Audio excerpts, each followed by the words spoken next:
Paz de Cristo, bienvenidos a la casa del Señor, a la casa de oración. No nos olvidemos que la casa del Señor somos nosotros. Amén, gloria a Dios. La iglesia somos nosotros.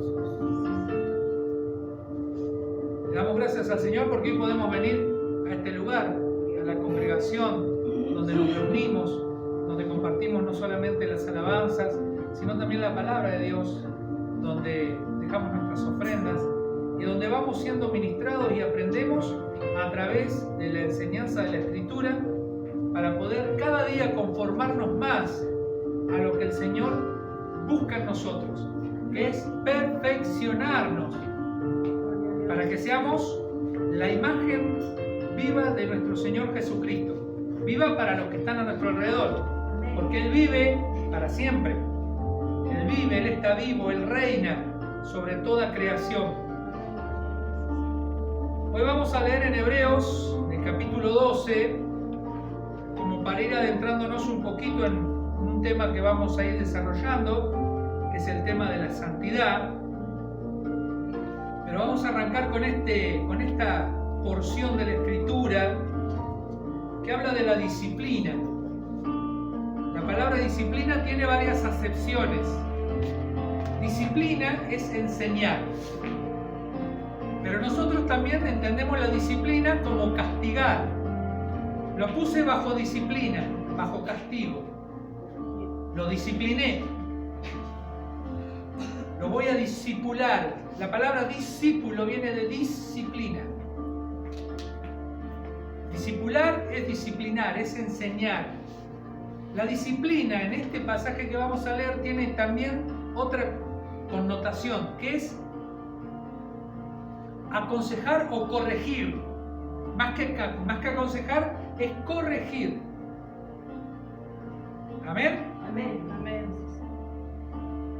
Cuando busquemos Hebreos capítulo 12, versículo 5, le vamos a dar lectura en el nombre del Padre, del Hijo y del Espíritu Santo. Amén. Amén. Dice la palabra del Señor: ¿y habéis ya olvidado la exhortación que como a hijo se os dirige, diciendo: Hijo mío, no menospreciéis la disciplina del Señor, ni desmayes cuando eres reprendido por Él? Porque el Señor al que ama, disciplina y azota a todo aquel que recibe por hijo. Si soportáis la disciplina, Dios los trata como a hijos, porque ¿qué hijo es aquel a quien el Padre no disciplina? Pero si se os deja sin disciplina, de la cual todos han sido participantes, entonces sois bastardos y no hijos.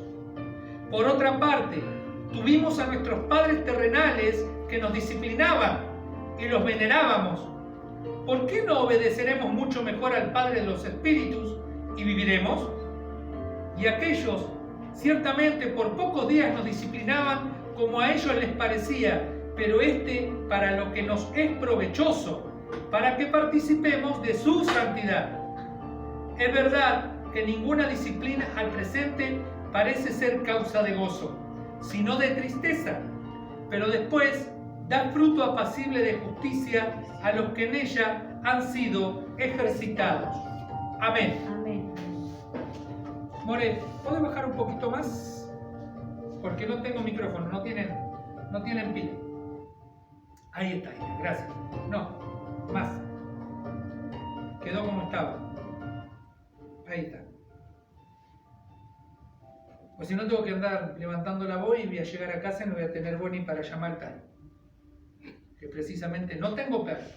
El perro que llamo ahora es el perro del vecino. Amados, hemos escuchado la palabra de Dios. 6 versículos que nos muestran un pantallazo de lo que es la disciplina del Señor. Nuestros padres nos disciplinaban, ¿no? Hoy hablábamos con Cecilia, estábamos en casa, antes de ir a casa estábamos en el auto, andábamos haciendo algunas compras y hablábamos del tema de la disciplina. Un poquito, no mucho.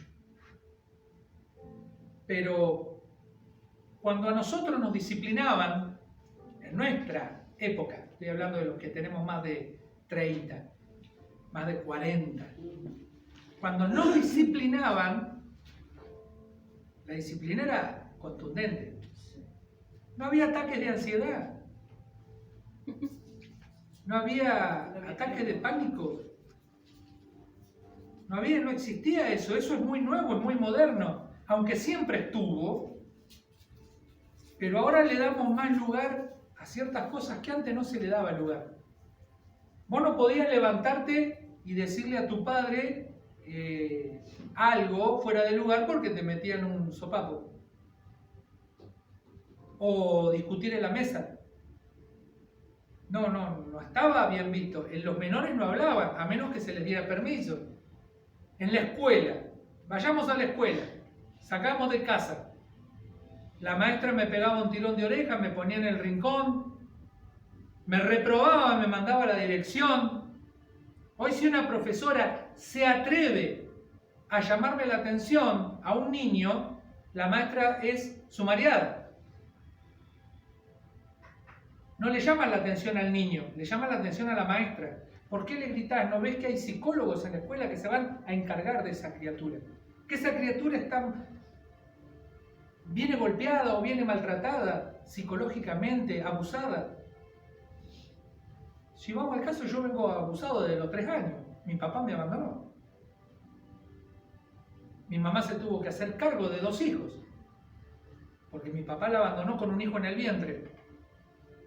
Embarazo, trabajo, tenés que ir a trabajar y el hijo que era chiquito lo tenés que dejar al cuidado de la abuela.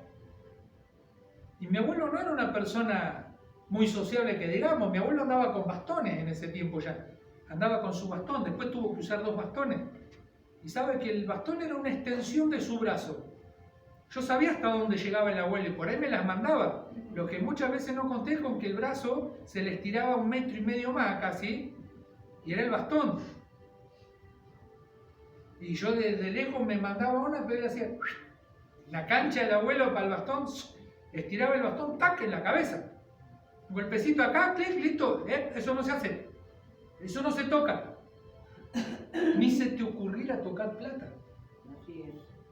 Porque papá o venía mamá y dejaba la plata en la mesa, ni se te ocurriera tocar una moneda. Pero venimos al reino de Dios y en este tiempo nosotros decimos, no, pero Dios tiene psicólogos que me van a escuchar y me van a atender y van a saber conocer todos mis berrinches y van a saber que yo estoy maltratado. La disciplina de Dios no pasa por un psicólogo. Acá, en este pasaje que leímos, vemos que la vida es la vida misma la que nos disciplina.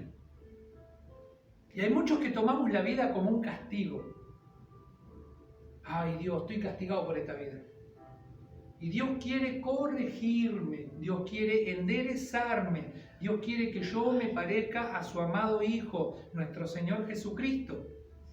Él quiere que yo lo refleje, no que yo refleje una imagen borrosa que es Luis, sino que refleje a Cristo en mi vida. Para eso yo tengo que aprender, tengo que ser corregido. Ay, pero esta enfermedad que no me deja, o esta paciencia que no tengo, que me enojo enseguida aprendí a tener paciencia. ¿Cómo voy a tener paciencia si mis hijos son la piel de Judas? ¿Y vos qué eras cuando eras chiquito? Para tus papás eras la piel de Judas. Renegado, revoltoso, sucio. Te tenía que andar corriendo. Mi mamá tenía una puntería. Nos mandábamos y salíamos corriendo. No, una cascotito, lo que fuera. La chancla, como decían muchos. No tenía chancla mi hija usaba zapatilla. Pero te tiraba y seguro que te pegaba. Me subía a las plantas. Yo me acuerdo, me subí a una higuera. Mi mamá me decía, ya vas a bajar. Ya en algún momento vas a bajar de la higuera. Y la vieja no se olvida de que te las mandaste. Por allá, como a la hora y media bajaba y entraba y la vieja estaba planchando o estaba tomando mate, pasaba nomás. Pero cuando menos te la esperaba, se escuchaba por acá atrás. Ah, ¿viste? En algún momento te iba a agarrar. ¿Qué quiero decir con esto? Lo que dice acá el escritor, hoy no quiero entrar en temas teológicos, el escritor de Hebreo, que muchos todavía andan diciendo que no se sabe quién es, pero para mí tiene nombre y apellido, porque es el Espíritu Santo. Pero más allá de la persona que lo escribió, unos dicen que era uno, otros dicen que era otro. Por la forma en que está escrito, yo tengo una idea de quién puede haber sido. Más allá de eso, el autor de Hebreos nos dice, si nuestros padres no disciplinaban de esa manera, ¿por qué no queremos recibir la disciplina de nuestro verdadero Padre, de Dios? Del Padre de las luces, del Padre celestial. Como dice acá, del Padre de los espíritus. ¿Por qué nos renegamos contra Él? Porque Dios no hace lo que yo quiero. Hace un rato lo dijo Cecilia. Porque yo quiero las cosas de una manera y Él me las está ofreciendo de otra. Y me dice, no es de la manera en que vos lo querés, sino de la manera en que yo te lo propuse. Y me lo propuse a mí mismo, dice el Señor. Vos vas a hacer lo que yo determine. Hoy estábamos hablando y ayer hablamos con Cecilia de 3 jóvenes hebreos que estaban en el exilio, estaban cautivos en Babilonia, en la corte del rey Nabucodonosor, y Nabucodonosor los había rebautizado, pues les había puesto otro nombre. Estoy hablando de Sadrach, Mesach y Abednego. ¿Y qué pasó con esos jóvenes? Esos jóvenes tenían fe y sabían quién era Dios. Nabucodonosor hizo una estatua gigante y dio un decreto. El decreto del rey se cumple. Fíjense y ustedes después presten atención a lo que les voy a decir. El decreto del rey está para cumplirse. Si no se cumple el decreto del rey, la pena por no cumplirlo es la muerte. ¿Entienden eso? El rey decía, a partir de hoy todos van a andar en bicicleta. Y aparece fulanito en un monopatín eléctrico. No está andando en bicicleta. Lo bajaban del monopatín, cortaban cabeza. El rey decía, a partir de hoy todos van a andar de zapato y charol. Y había uno que andaba de alpargata. La condena es la muerte por no obedecer lo que el rey había decretado. Presten atención a eso.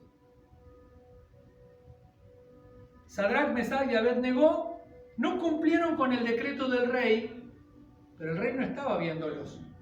Así que hubo gente que los demandó, o sea, los mandó al frente, los buchoneó, como dicen ahora, y el rey dijo, tráiganlos delante de mí, porque los tenía en estima, porque eran gobernantes, estos chicos, trabajaban como ministros del rey, y se los llevaron.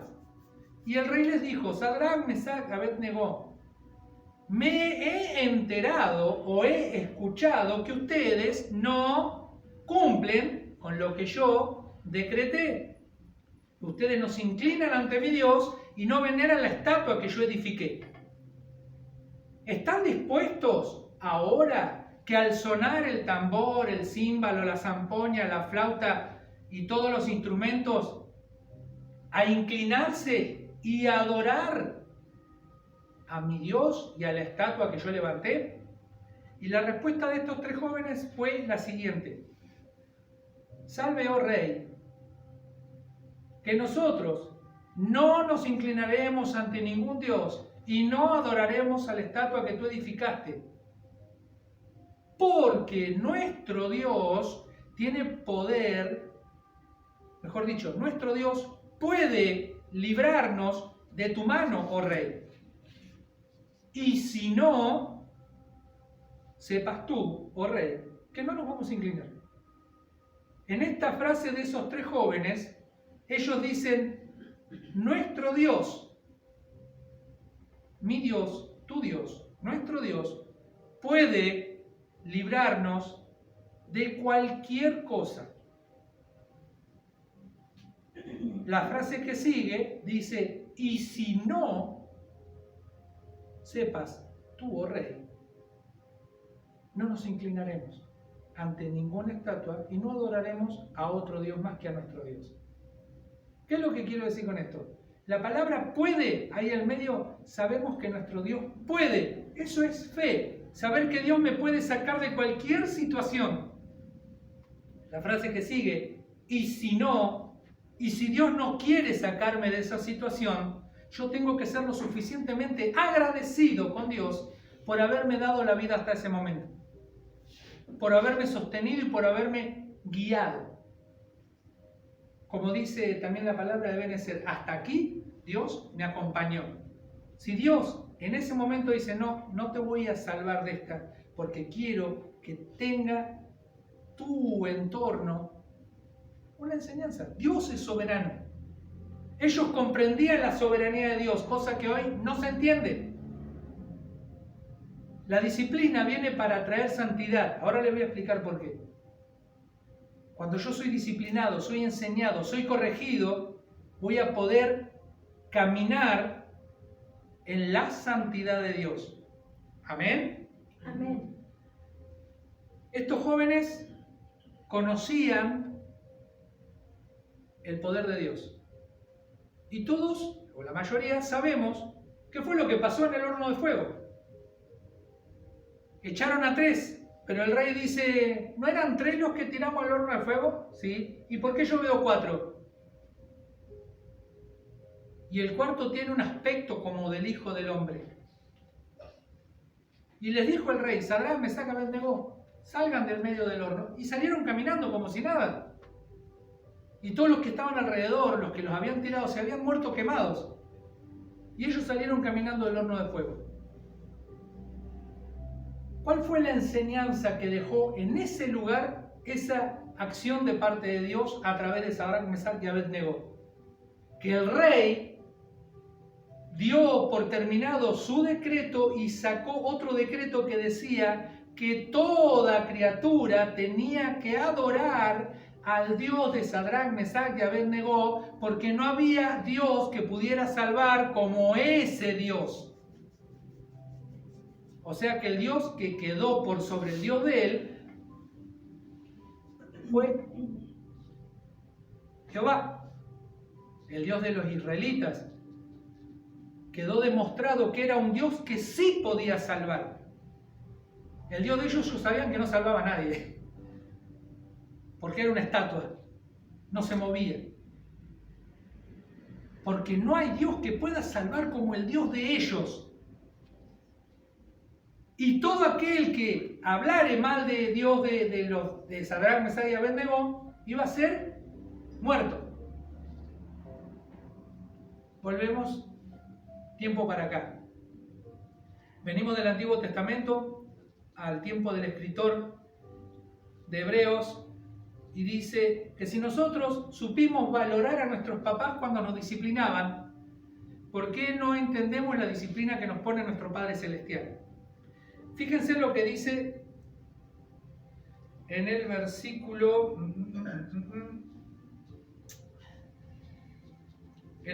10. Dice, y aquellos ciertamente por pocos días nos disciplinaban como a ellos les parecía. Pero Dios, nos disciplina para lo que nos es provechoso, para que participemos de su santidad. ¿De qué voy a participar yo si soy obediente? De su santidad. No de la santidad que yo me puedo revestir, que es una santidad mentirosa, una santidad engañosa. Eso viene cuando yo soy hipócrita. Me visto de algo que no soy. Quiero ser santo, pero estoy lleno de mentira, de engaño, de ira, de enojo, de malos deseos. Con Ezequiel hablábamos hace un par de días de estas cosas.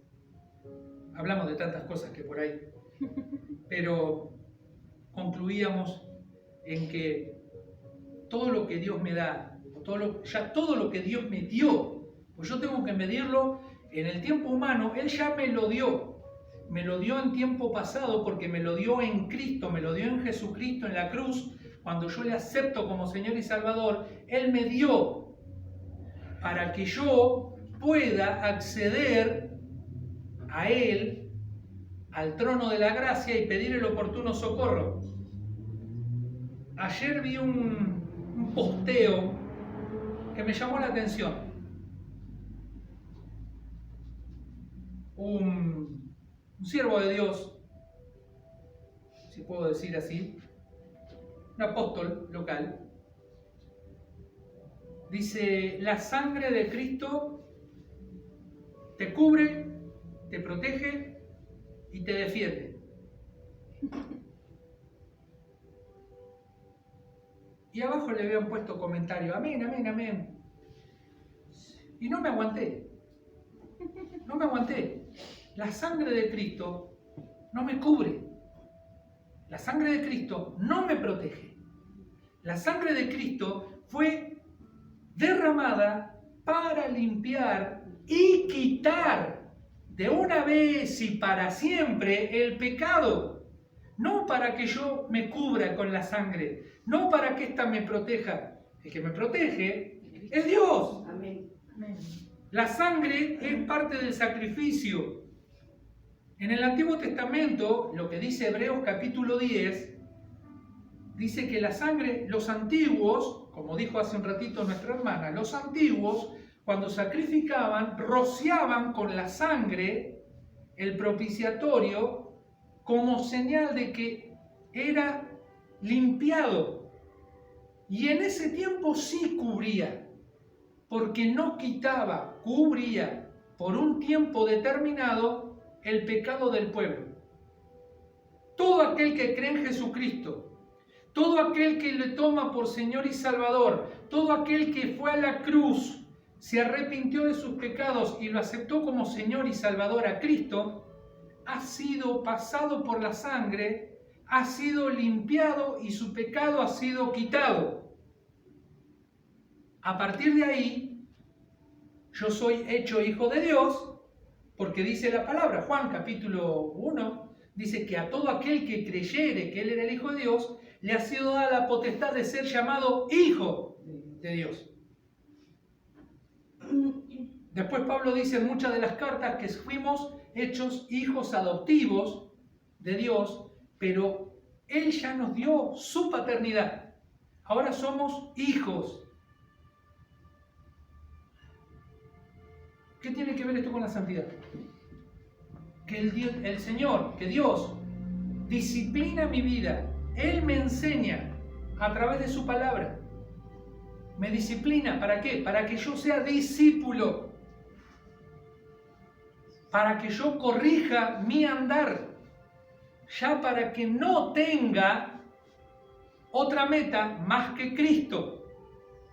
Cuando más imito a Cristo, más me voy a parecer a Él. Cuando más mire como Él miró, o como Él mira, más me voy a parecer a Él, más voy a mirar como Él. Veo gente que tiene hambre, y los miro y digo, pobrecitos, pobre gente que no tiene para comer. Y sigo mi camino, no estoy haciendo lo que Él me mandó. Si veo al que está con los deditos afuera de la zapatilla, o el pantaloncito roto, digo, pobre. Deben estar, y pasar de largo.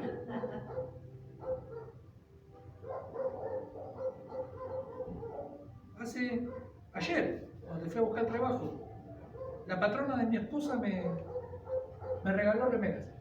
O sea, le dio a Cecilia un montón de remeras, que su marido usó una o dos veces nomás. De esas remeras, una para mi hijo, una para mi hija, 2 o 3 para mí.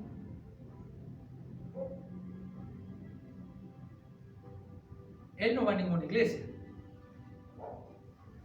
Ella es católica carismática. Pero más allá de eso, ¿cuántas veces nos ha dado? Un montón. Dios les va a tener en cuenta esas cosas. Pero hay algo que Dios también me va a tener en cuenta las veces que yo ayudé a un ciego a cruzar la calle. Pero ¿saben qué? Si yo no acepto a Cristo como Señor y Salvador, todas esas cosas no me sirven de nada. Y tengo que aprender a caminar en santidad. Aunque la santidad me la da el Espíritu Santo, y Él me da las fuerzas para que yo pueda hacer lo que no podía hacer antes, Él me llena de su presencia, Él me llena de su poder, para que yo pueda caminar en santidad. Para que yo empiece a mirar a mi alrededor y diga, esto que hacía era malo. Y digo hacía. Hay veces que seguimos haciendo cosas que son malas y las seguimos haciendo. Y entonces el Espíritu Santo me da poder, me redarguye, me habla por dentro y me dice, eso que estás haciendo es malo. Eso que estás pensando en hacer es malo. No lo hagas. Porque si lo haces, vas a ver cómo las cosas no te salen. Cómo la peleás y cómo renegás, no te van a salir. Hacé lo que Dios te manda. Y todo es como tener un fentón, pero querés meterlo todo en un pico chiquitito así. Hay una herramienta que se usa para eso. ¿Cómo se llama? La ponés vos en la boquita así y le echás el balde de agua. Embudo. Porque si yo le quiero echar con un fentón el agua dentro de la boquilla de un termo, no voy a poder. Pero si pongo un embudo, sí, no voy a volcar tanto. Bendito es el Señor. Amén. Al estudiar este pasaje debemos tener presente la íntima relación que existe entre las palabras disciplina y discípulo, como se lo dije recién. Y también le dije, el primer sentido es el aprendizaje, aunque también tiene el sentido de castigo. No es el castigo de la ley penal que inflige a los malvividos, sino el castigo paterno que tiene por objeto la corrección. Dios nos quiere corregir, nos quiere disciplinar para que podamos llegar hacia Él, hasta Cristo. Porque dice que la meta, nuestra meta, es llegar a Cristo. Amén. Amén. Gloria a Dios.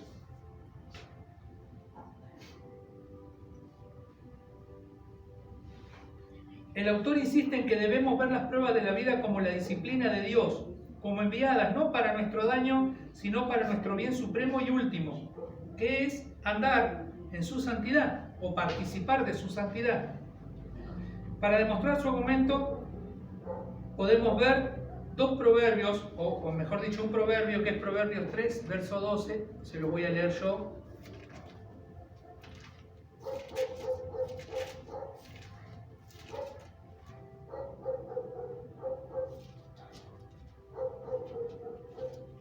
Dice el proverbio, no menosprecies, hijo mío, el castigo de Jehová, ni te fatigues de su corrección, porque Jehová al que ama castiga, como el padre al hijo a quien quiere. Amén. Amén. La disciplina que Dios nos manda se puede considerar de muchas maneras. Se puede aceptar resignadamente. Esto decían los estoicos. Mantenían que nada en absoluto sucede en el mundo fuera de la voluntad de Dios. Por tanto, inferían, no podemos hacer más que aceptarla. Hacer otra cosa sería machacarse la cabeza contra los muros del universo. Es posible que sea esta la decisión más sabia, pero no se puede negar que se trata de aceptar el poder y no el amor del Padre. La segunda es, se puede aceptar la disciplina en el sentido ceñudo de acabar con ella lo más pronto posible. Cierto famoso romano decía, no voy a dejar que nada me interrumpa la vida. Si acepta así la disciplina, se la considera una imposición que hay que pasar a regañadientes, pero no con agradecimiento. Nosotros tenemos que ser agradecidos en todo. En tercer lugar, se puede aceptar la disciplina como un complejo de víctima, que conduce al derrumbamiento final. Hay personas que, cuando se encuentran con una situación difícil, dan la impresión de ser los únicos a los que la vida los ha tratado con dureza. Solamente piensan en compadecerse de sí mismos. En cuarto lugar, uno no puede aceptar la disciplina como un castigo que se le impone. Es curioso que, Por aquel tiempo los romanos veían en los desastres personales y nacionales simplemente la venganza de los dioses. Lucano escribió: feliz sería Roma y benditos serían sus habitantes si los dioses estuvieran tan interesados en cuidar de los humanos como parecen estarlo en infligir venganza. Tácito mantenía que los desastres de la nación eran prueba de que los dioses estaban más interesados en el castigo que en la seguridad de los humanos. Todavía hay quienes consideran vengativo a Dios. Cuando les sucede algo a ellos o a sus seres queridos se preguntan: ¿qué he hecho yo para merecer esto? Y lo preguntan en un tono que delata su convicción de que Dios ha errado o pensado en el castigo. Nunca se les ocurre preguntar: ¿qué está enseñándome Dios mediante esta experiencia? Y la última actitud: se puede aceptar la disciplina porque nos viene de un padre amoroso. Jerónimo, uno de los padres de la iglesia, dijo una paradoja que encierra una gran verdad. La peor ira de Dios sería que dejara de enfadarse con nosotros cuando pecamos. Si Dios se dejara de enojar con nosotros cuando nosotros pecamos, ahí sí que estamos en serios aprietos, porque lo único que nos queda es el infierno, el castigo eterno. Nosotros tenemos que estar agradecidos de que Dios ha puesto sus ojos sobre nosotros y nos quiere corregir para que podamos ser partícipes de su santidad. ¿Amén? Amén. Quería decir que el supremo castigo sería que Dios nos dejara por imposibles. ¿Pero qué dice la Escritura? Para Dios nada es imposible. ¿Por qué le dio eso? Era de renegado y un día algo pasó, cambió. No sé qué le pasó. Pasó Dios por su vida. La libertad que Dios nos da no va en contra de su soberanía.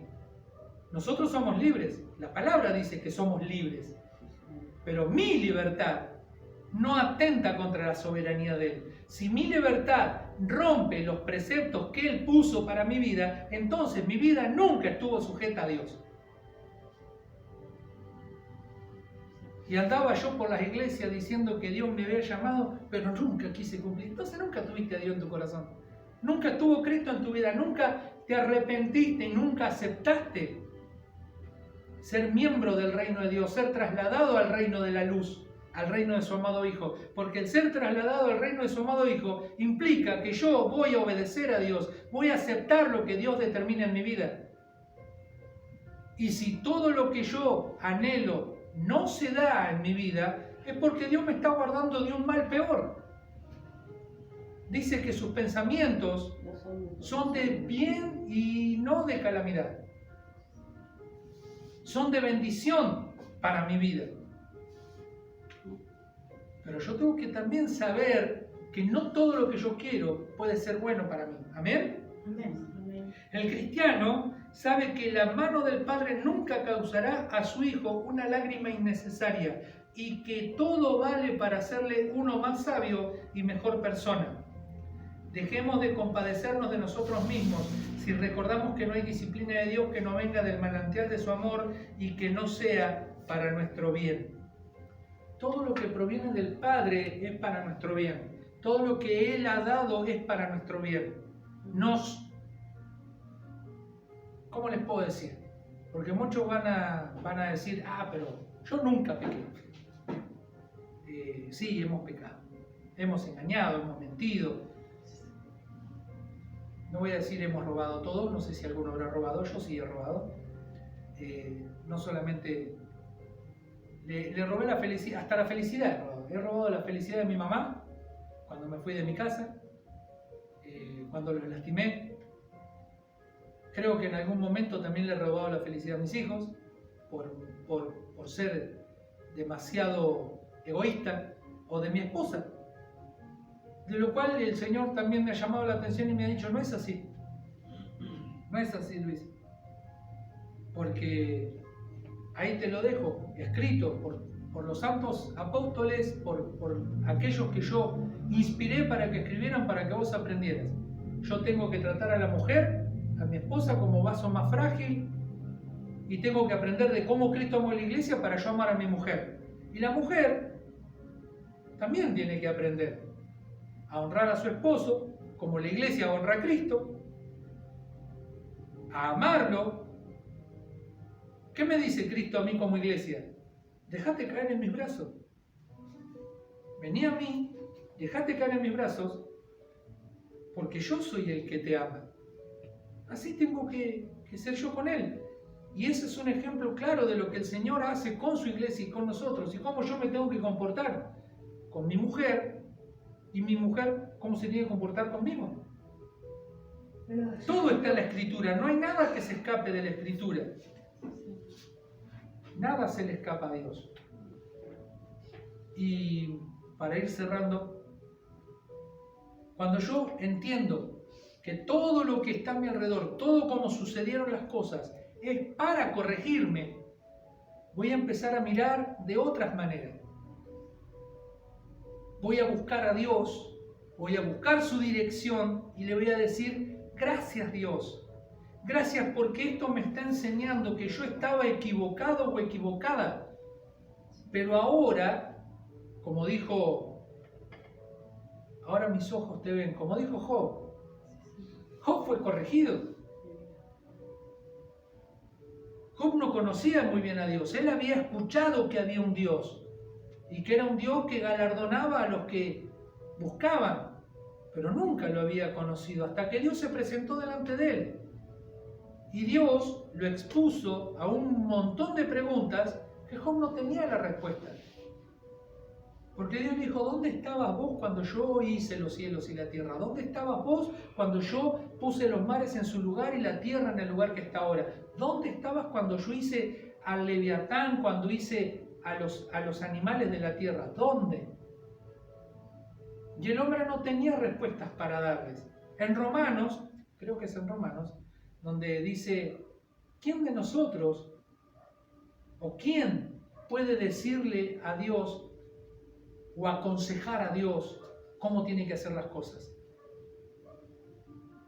El que lo hace, bueno, es como dijo nuestra hermana hace un rato, es un fatuo. No tiene ni la menor idea de a quién se dirige. Yo no le puedo decir a Dios cómo tiene que hacer las cosas.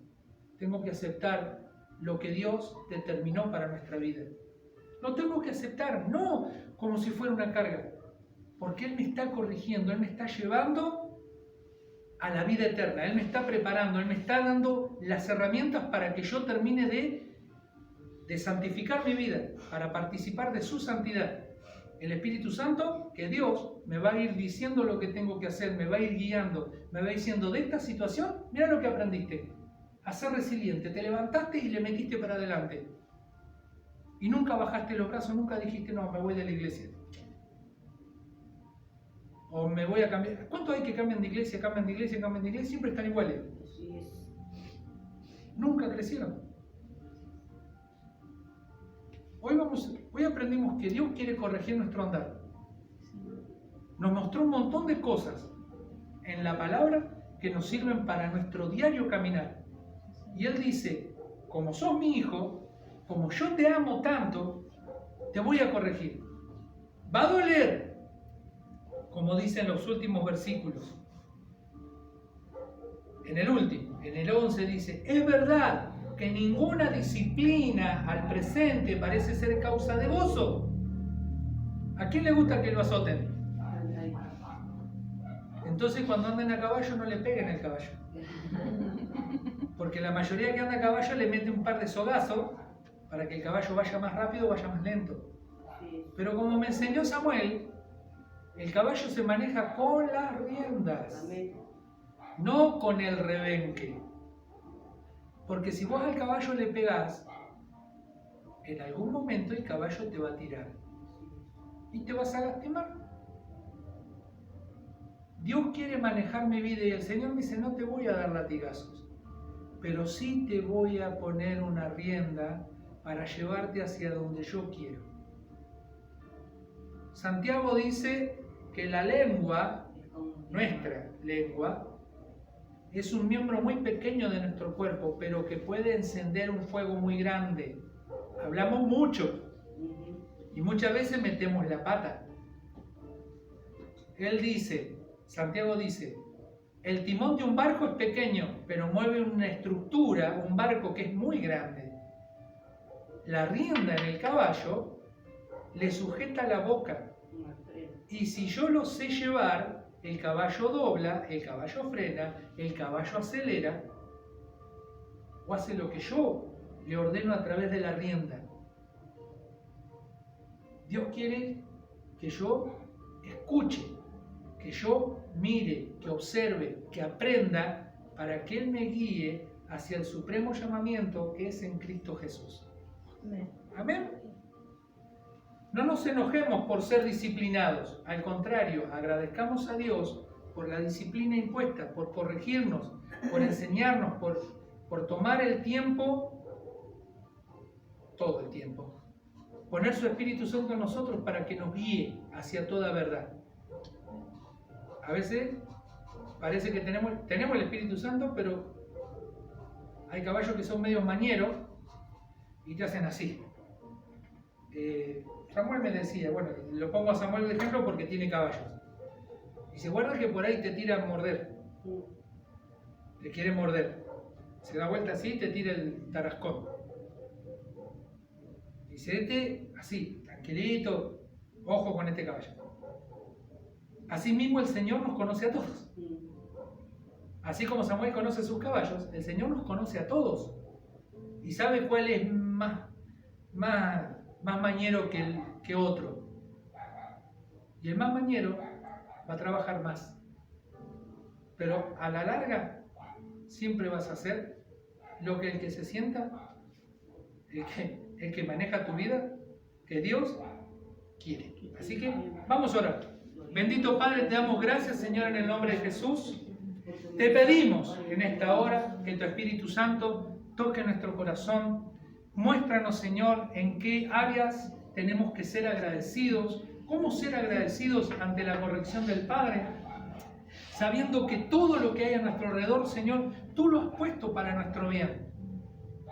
No necesariamente tenemos que tomarlo como un castigo, sino como la corrección, para aprender, para no volver a pasar por esa situación. Señor, tú nos das la salida, como decía el otro día Ezequiel, con toda tentación o con toda prueba, tentación no, con toda prueba viene la salida. Señor, ayúdanos en el nombre de Jesús a ser, Señor, de bendición, a ser agradecidos en todo momento, a ser participantes de tu disciplina, participantes de tu santidad, y enséñanos a caminar en santidad. Espíritu Santo, redarguye nuestro corazón cada día, que podamos ver las áreas que necesitan de ti, Señor, para ser limpiadas, para ser transformadas, para ser, Señor, ordenadas y puestas, Señor, en función del cuerpo de Jesucristo. Te doy gracias, Señor, porque tú has prometido en tu palabra no dejar la obra que empezaste un día, sino terminarla. Y terminarla significa presentarla aprobada delante de ti mismo. Gracias por todo lo que tú haces en nosotros. En el nombre de Jesucristo nuestro Señor. Amén y amén. Gloria a Dios, gloria a Dios, gloria a Dios para siempre. Y a su nombre, Gloria. ¿Quién vive? Cristo. Un aplauso al Señor Jesucristo, gloria a Dios.